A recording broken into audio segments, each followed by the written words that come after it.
Hello and welcome to another audio analysis. In today's video I'm looking at the title track of All Time Low's 9th studio album titled Tell Me I'm Alive. The band will be looking to continue building on the critical acclaim they did receive for their previous album Wake Up Sunshine, and it was very well deserved. The band certainly packed it full of nostalgia, throwing back to bands such as Yellowcard, Lit and a variety of others from the pop punk scene around the mid to late 2000s, and it was really good to see how they'd also blended in some of their more modern sounds as well. It was an all-encompassing, very well-rounded album, and it was easy to see why it did get the fame that it was given. And I would argue that it's probably the strongest album the band have released in their career. I mean, to get 8 albums in and pull out some of your finest work was certainly an incredible achievement, and I really do hope that the band are going to be able to continue with that. Now, we have seen the first track from this upcoming album been released in the form of Sleepwalking, which actually has a much more electronic element. We've got distorted guitars on that track, and it worked quite well because it gave it a very interesting dreaminess. And considering the track was called Sleepwalking, it really did work, and it did give us our first taste of how this upcoming album is going to sound. And from that, we are judging that we may be getting a slight change in style. And now we're going to be looking at the second track, which is the title track Tell Me I'm Alive. So let's see how it sounds.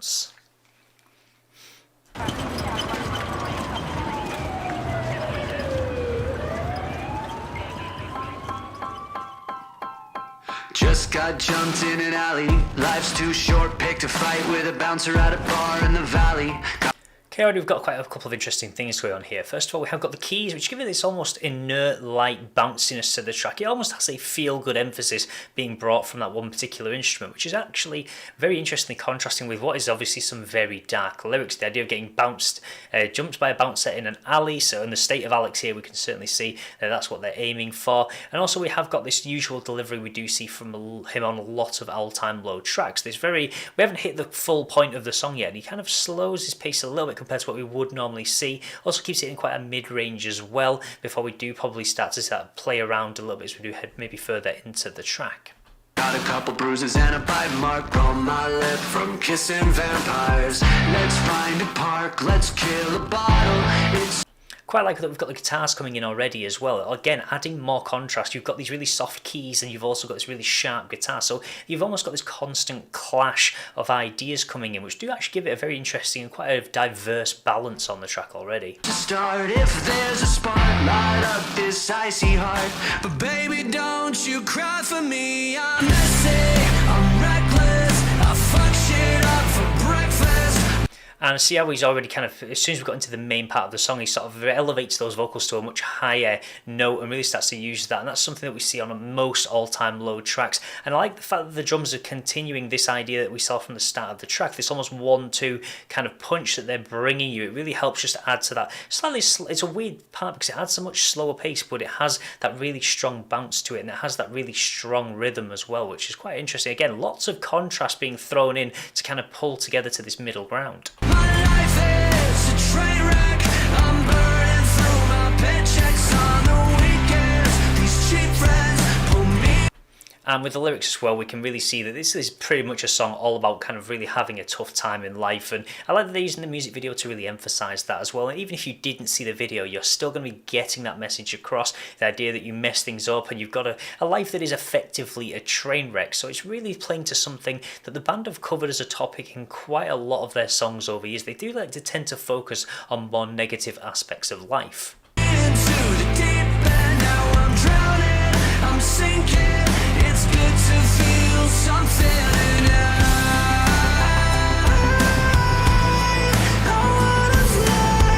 I do not like that. That is not something we want to see. Why are you putting auto-tune on Alex's voice? Like, you've got one of the strongest vocalists in the pop punk scene and you've just auto-tuned him so heavily. I'm so baffled. Why are they doing that?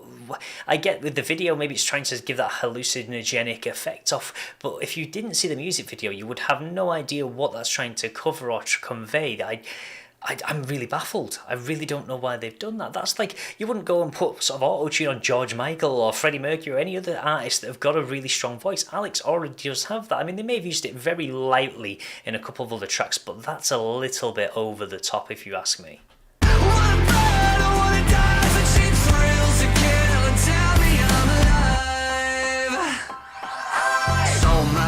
to the devil. For a pack of lights and a night spent in jail, I can keep us a memento. I do like the way this song has a natural swing to it. I think the keys are the main factor that really do help to add that. It has this constant flow, this bounciness, despite it being a very dark track lyrically in terms of your life is falling apart and you're a little bit of a mess. It really just helps to keep building that upbeatness. It stops it from being a very horrible and depressing track.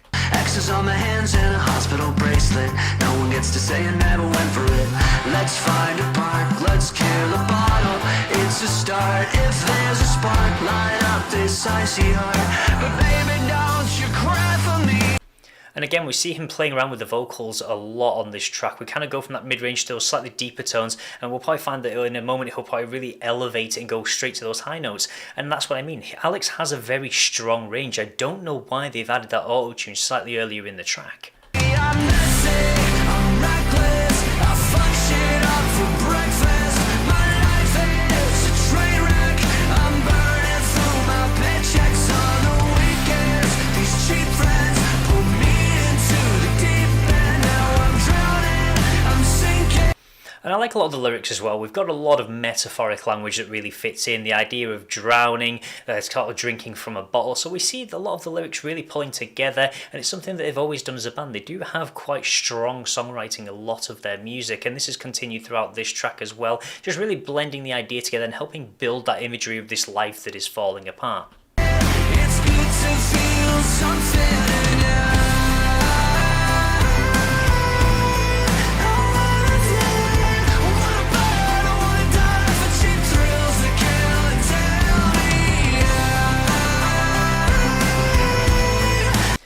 It's a real shame because I feel like this auto-tune just really puts a dampener on this track. I really don't feel like it needs to be used. I've never really seen them use it this heavily. I'm not sure whose idea it was to put this in the track, but it spoils it. It almost ruins the entire song because that's the only thing I can really notice now is how high that auto-tune goes. It's like listening to 90s cheesy pop.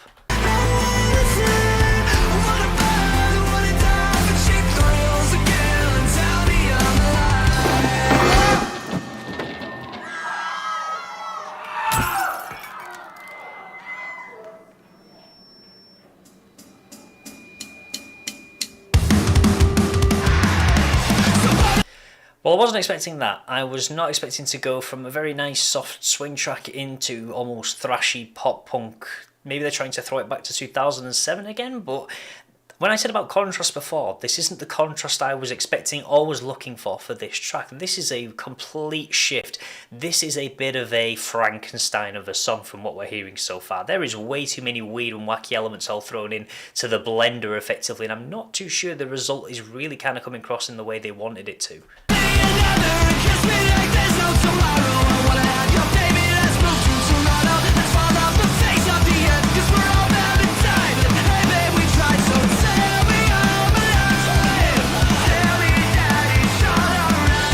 Yeah, I can't get the transition between the two. It's too extreme of a jump from that almost poppy, swingy music into this post-punk, pop-punk kind of feel that we have got here. I mean, I get they're trying to bring a mosh pit together effectively, and they're showing that through the music video as well. And I can imagine that's what it would do live, but it's such a strange transition for a band that aren't known for really having those massive transitions at such a heavy rate, especially in the course of a one track.